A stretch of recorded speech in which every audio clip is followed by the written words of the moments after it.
Hello, welcome guys. I am Priscilla, the owner of Spirit Coaching Astrology, and today I want to talk about Saturn and Pluto. Both are going retrograde soon. In fact, I think Pluto's already retrograde. Yes, he is. He has been at retrograde since I think May, late May. Let's look at the correct dates. I've got my little notes jotted down. And we have Saturn now about to go retrograde.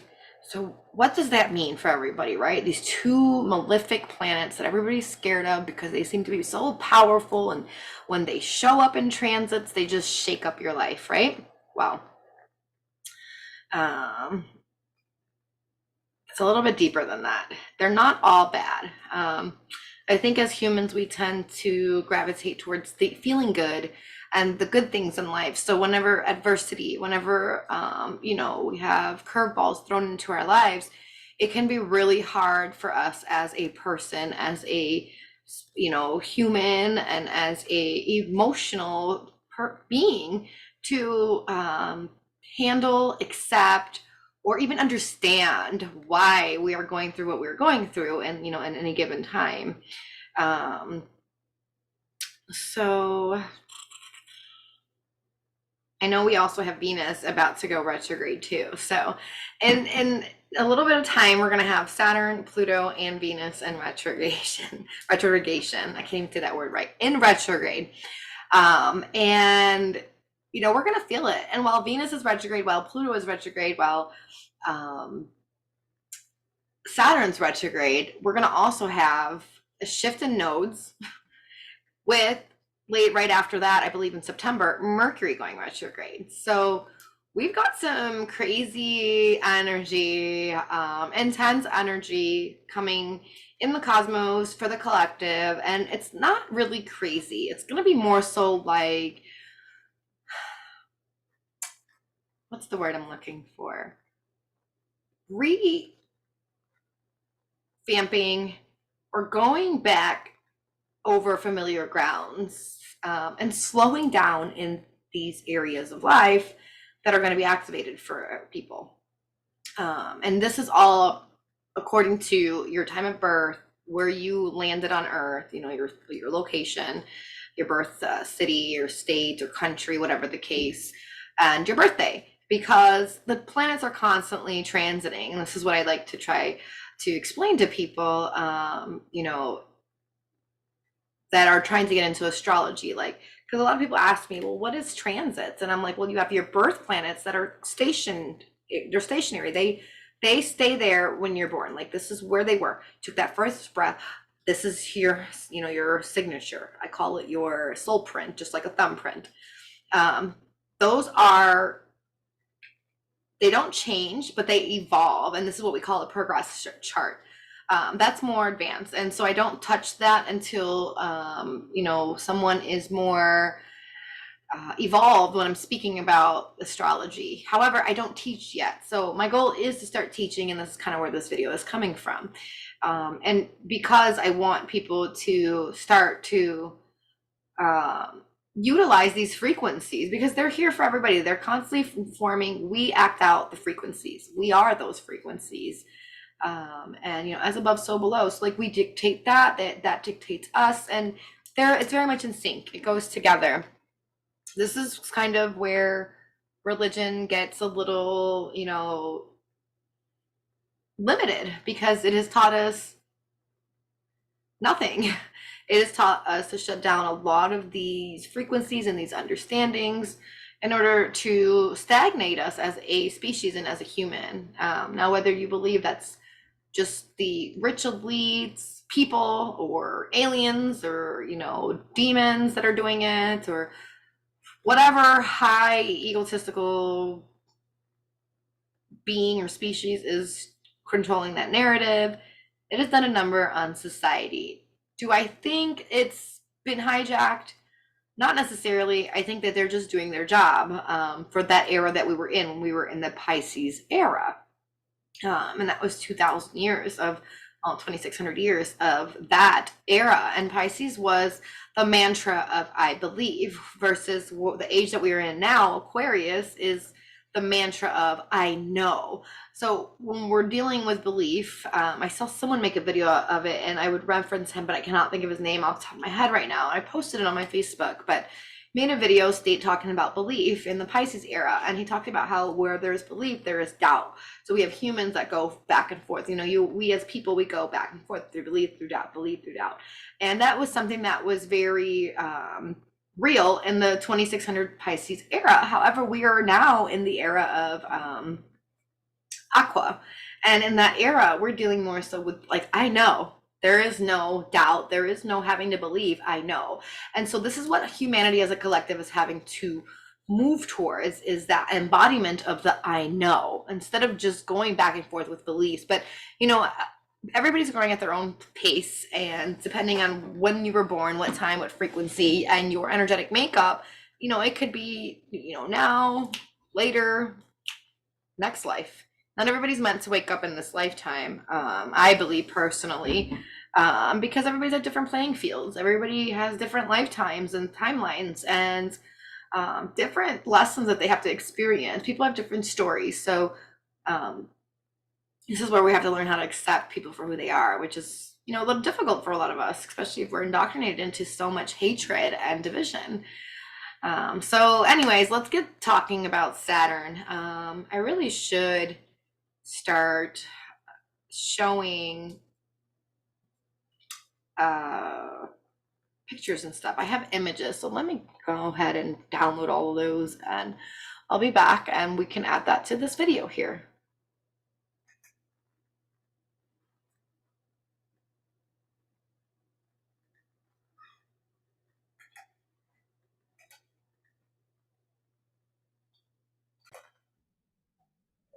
All right, so now let's share screen so I can show you guys this part of this video. We're going to talk about Saturn first. So what I'm going to do is explain Saturn, how he's viewed in astrology, potentially how he is viewed with a little bit of science in there, and how Saturn affects us on an energetic level.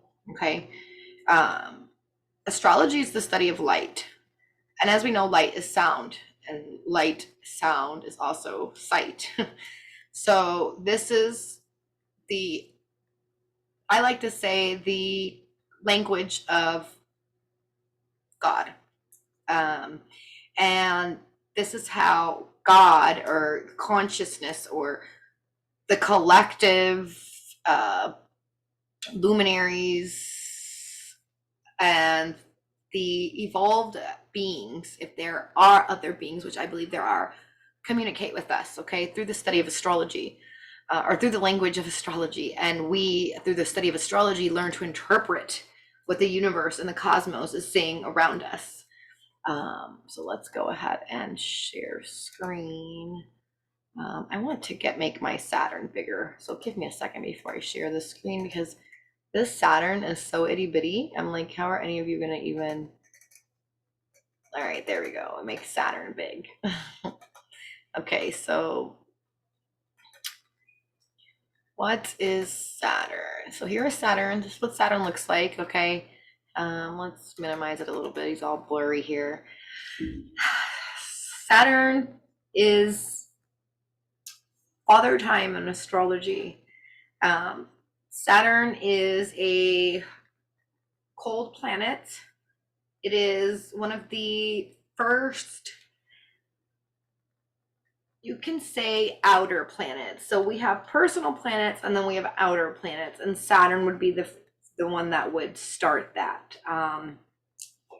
In mythology, Saturn, in I think it's Greek mythology, yeah, he is Kronos. And in Roman mythology, I believe it's the Romans, Saturn is what's the other one for Kronos? I don't know, I can't remember. But long story short, he is the father of Jupiter, Pluto, Uranus, Is he the father of Uranus? Maybe not. I know Pluto and Jupiter for sure. Um, Mercury, maybe. All of the planets have a relational intertwining. Okay. And so this is how we come to understand how they played their titles here on Earth. Okay.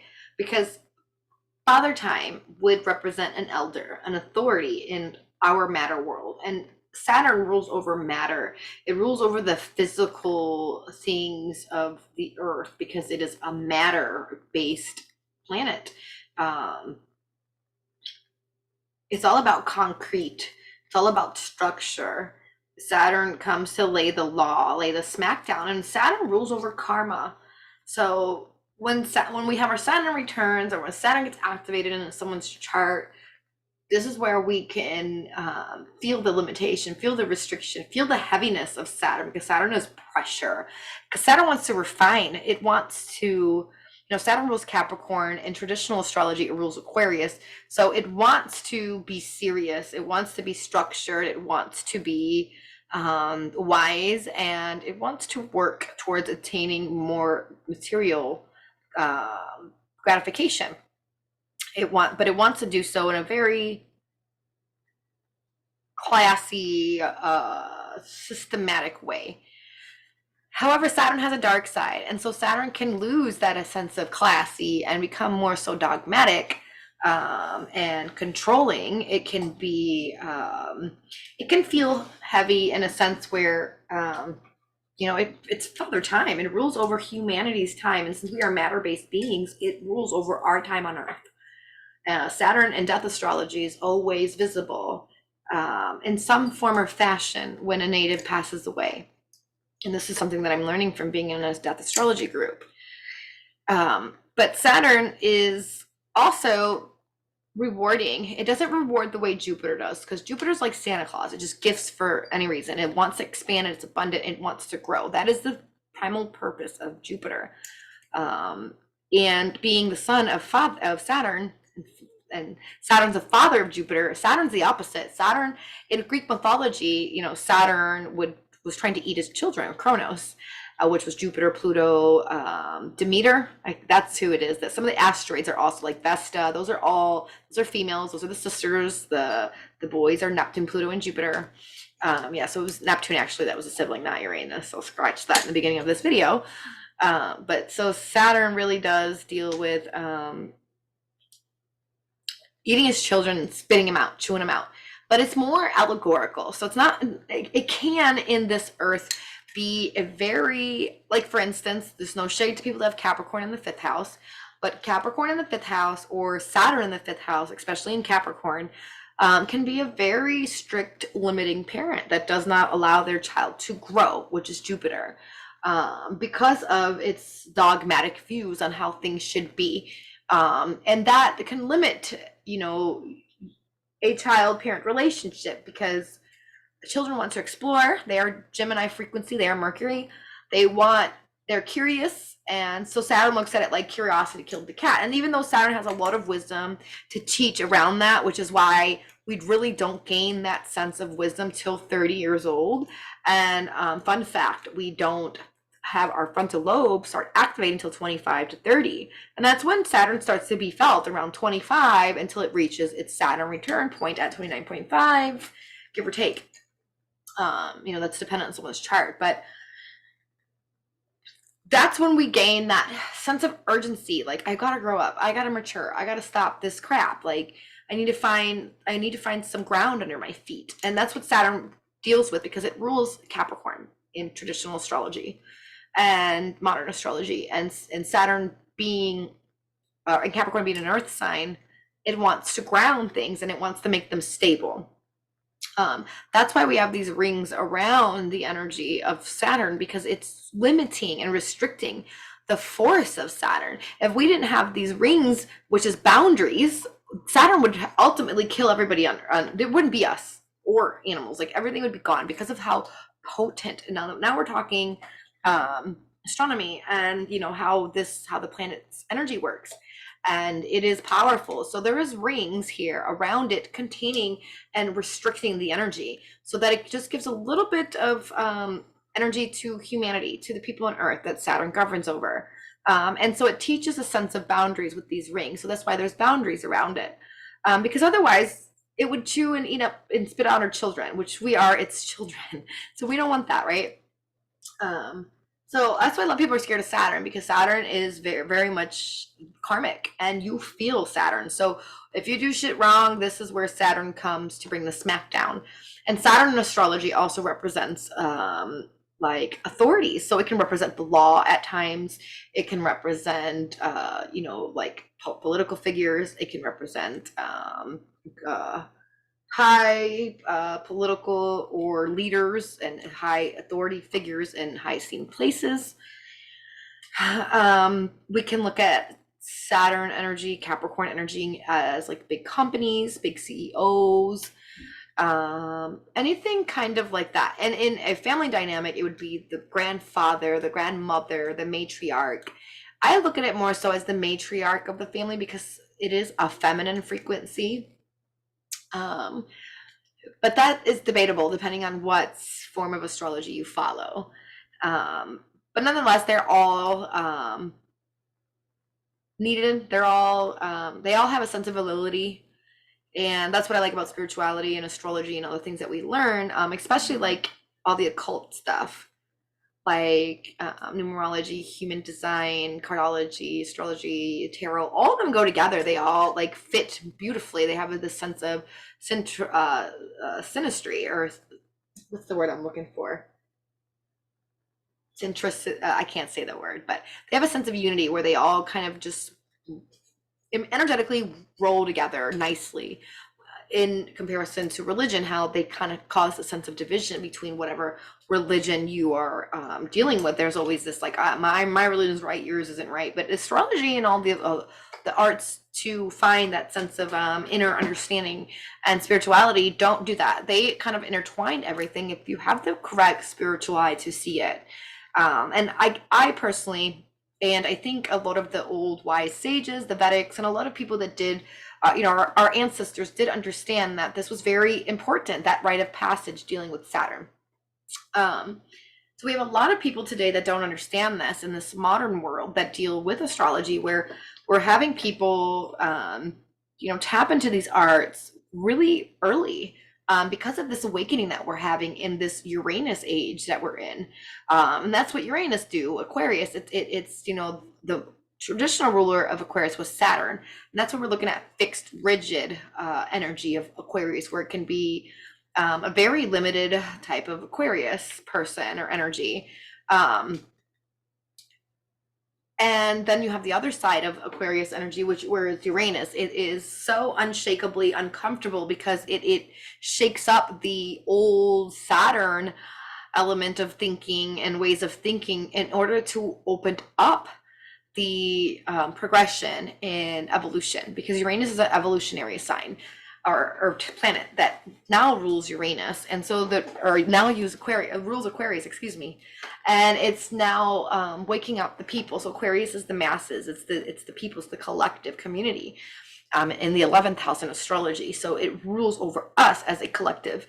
And we are having this major advanced progressive awakening where even the younger people are being born aware, or are waking up a lot faster than usual. So we're having a sense of losing the understanding of the power of systems, and not in the way that Capricorn deals with them, because Capricorn can be very limiting in a sense where it wants to be the boss.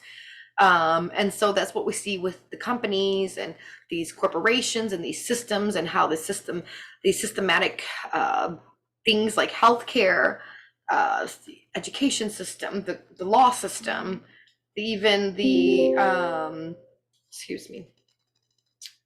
even how Hollywood is ran. There's a lot of Neptune involved in there and stuff, but it's a lot of Saturn too, because it's very systematic. It's all based on contracts, which is also Libra, but Saturn exalts in Libra. So again, we're looking at Saturn. And while we're moving in this age, Uranus is challenging Saturn to kind of get out of its boundaries, and move forward and progress what it knows. So Uranus, Aquarius, Uranus isn't really trying to destroy. That's Pluto. And Pluto is doing that in Capricorn right now as it's in retrograde. We'll talk about that next. But Uranus is in the sign of Taurus, is trying to materialize a whole new reality. The energy of Taurus is the physical realm, this 3D realm. It is the material realm. It is our tangible results and our physical pleasures and comforts. And so Uranus is shaking that up for a long time now. I want to say since 2018, it's been there. We might have moved there. When did Uranus go into Taurus? I wouldn't know. I'd have to check my notes. But nonetheless, we're dealing with Uranus and Taurus, and it's going to be in there until 2026. So we're materializing a new reality right now, and it involves technology because Uranus is technology, and it does involve breaking out, breaking free, because Uranus is about freedom. It is the great liberator. So Uranus is trying to liberate humanity from the old material dynamics and paradigm of how we saw the world under the Saturn lens and kind of bring it into a higher octave. So it's not necessarily trying to destroy like Pluto is trying to do in the systems because it wants to revamp it completely. But Uranus is more so trying to take Saturn's understanding of structures and revamp them into something more extraordinary, more fast, more progressive, more futuristic, and also in a way that it's comfortable and pleasing to us because it's in Taurus. So a lot of people are afraid of that. They're like, oh my God, that's the South Node in Scorpio right now. We're learning to release fears and phobias, especially with Pluto, moving in retrograde again back into Capricorn. We're going over old grounds until I think January Pluto of 2024. That's when Pluto decides to go, direct again and back into Aquarius. And that's where we'll see like a 20-year change on a drastic level as a collective community, because this affects us on a collective level. This is not Aquarius again is the people. So it's going to be major changes. And they're going to be uncomfortable. It's Pluto. Pluto unnerves or unearths the things that we're afraid to look at, the shadow, the underworld, the dark, the dirty, the sewage of humans bullshit. So we're dealing with that as we are dealing with Saturn and Pisces. And so I actually like Saturn and Pisces. People say Saturn and Pisces is this is the best way that I can put it. Saturn and Pisces is materializing the dreams and the visions of humans in the world, and we have 3 years of this. So with it going retrograde, we're going back over the grounds we just went through, up to the first, from 0 to 7 degrees, and Saturn's been at 7 degrees for the last couple weeks, I think, and it's going to continue to be that way until it retrogrades in July. So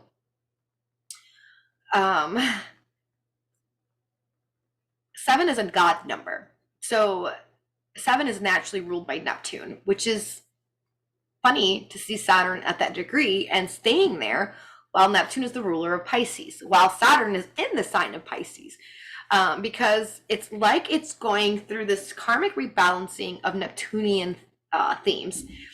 Now, when we talk about Neptune and we talk about Pisces, we're talking about Hollywood. We're talking about celebrities. We're talking about the medical industry, a big pharma, the drug industry, because Pisces rules over drugs, the mental health, and that crisis in that industry, which is also kind of tied in with the hospitals and,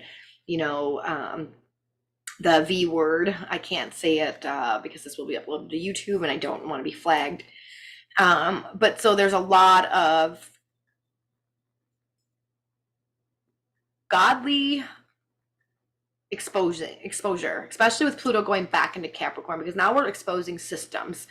And those last degrees in Capricorn are very critical degrees. We have a lot of fixed stars there that can be both malefic and benefic. It just really depends on the nature of what the aspects are doing and who gets affected by this. I do want to say that Capricorn energy again is big CEOs, big business partnerships and corporations and companies, systems, and big names in society. So we might see some more drama around that until January, and a lot of power plays, because Pluto is like, Pluto rules Scorpio, and if anybody ever dealt with a Scorpio, it's almost impossible to win anything with them. So I am a Scorpio, so I can concur this. I can be quite challenging to deal with, and that's what Pluto is pretty much, because Pluto wants to completely destroy, and it will destroy itself and everyone else to get to the root of the problem, and to revamp it and to end that shit. So we're dealing with Pluto going back over some grounds and some hidden shit to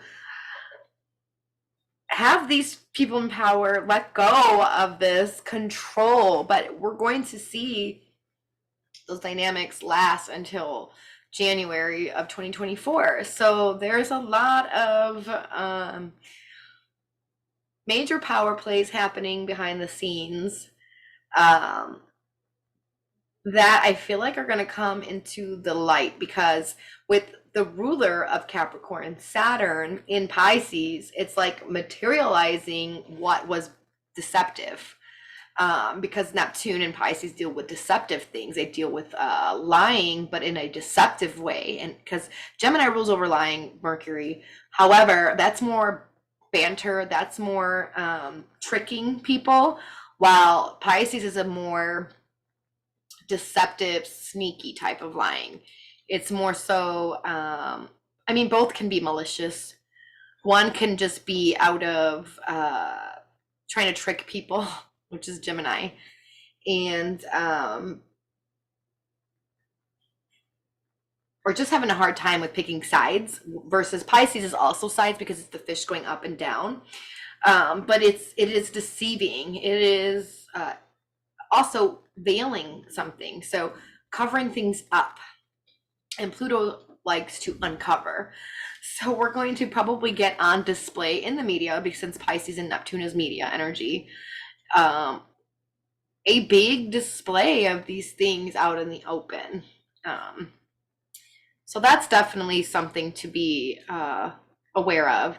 I think something else with Saturn and Pisces that's very important for us to understand is Saturn comes to liberate, or comes to protect. I know that sounds crazy, but Saturn comes to protect karmically the disadvantaged, the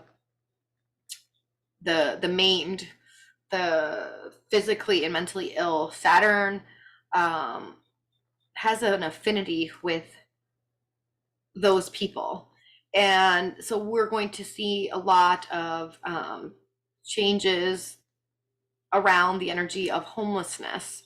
We can see more people stepping up for these type of causes in the next 3 years, and just big changes that can happen to these systems, to bring a more progressive understanding on a collective level, but changes that can benefit everybody. Because let's be real, we can't have this big gap between the rich and the poor. It just does not, it's not healthy for the universe in itself, Mother Gaia.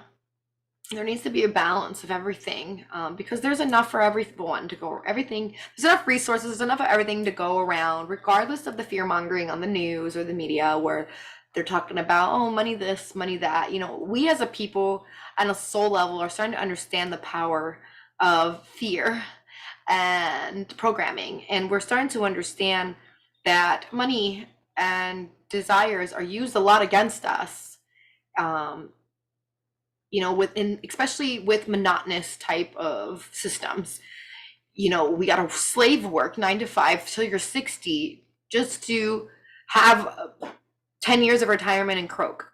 Those systems have to change, because our value as a being is decreasing, because we are literally damaging our uniqueness. We are damaging our sense of experiencing when we come here on this planet. We reincarnate. We're not here to live in the sense of fear. We can't learn that way. Now, we do have painful experiences because, well, while we have Saturn involved in this galaxy, in this realm of, this, how it orbits our home, Mother Gaia, it does bring lessons through potentially painful situations, because those are growing pains. That's what Saturn represents, growing pains. And as a collective, we have a hard time accepting this because of the fear mongering that a lot of religions, churches, or even family programming, your cultural programming has embedded in us. A lot of things also could be tied into the subconscious spiritual energy that you have tied from your DNA from past lives. How many past lives you have lived where you have karma or dharma, and the karma can feel much more heavier in this realm, because of having to clear these things out. And some people come, we all come with no memory. There are some exceptions of people that can remember their past lives or whatnot. More power to them. That's great. I actually love hearing those stories. Gives a lot of perspective into the power of our mind and our DNA if you can activate that, and hypnosis. But the reality is Saturn is reality, and we have to try to find the lessons in things. And I think that's the lesson of Saturn. When we can learn to see good experiences on the same level as bad experiences and vice versa, that is the lesson of Saturn that is mastered at that point, because now you get to co-create with your reality. And until you get to that sense, Saturn is ultimately putting blocks and dropping these things along the way, these lessons, so that you can wake up in your reality and take control. Saturn's going to take control. And this is where people are like, it's Satan, and they project that out instead of recognizing that a lot of our own actions are the energies that kind of create the paths and the things that we experience. So Saturn matures you, and that is when your frontal lobe is fully developed, around that time. And so we have Saturn returns 3 times in a lifetime. It's every 29.5 years. That's the orbit of Saturn. It takes 29.5 years to go around someone's entire astrology chart. And that's the whole entire cosmos up there in our orbit, to say. So I guess that is where I'm going to leave everybody, with Saturn in Pisces. My next video will be on Pluto. We're going to talk about Pluto as well. Because this is long, I'm going to cut it short so that's not like a long video. I find myself really bored after like 30 minutes on YouTube when people have like long ass videos. Unless it's like really interesting, I'm like done by 30 minutes. So I want to cut this short and then do a part 2 and add in Pluto, and then we can talk about how these two are going to be working on changing our reality drastically for the next 3 and 20 years. So I'll leave everybody with that, and thank you so much for watching my Saturn video.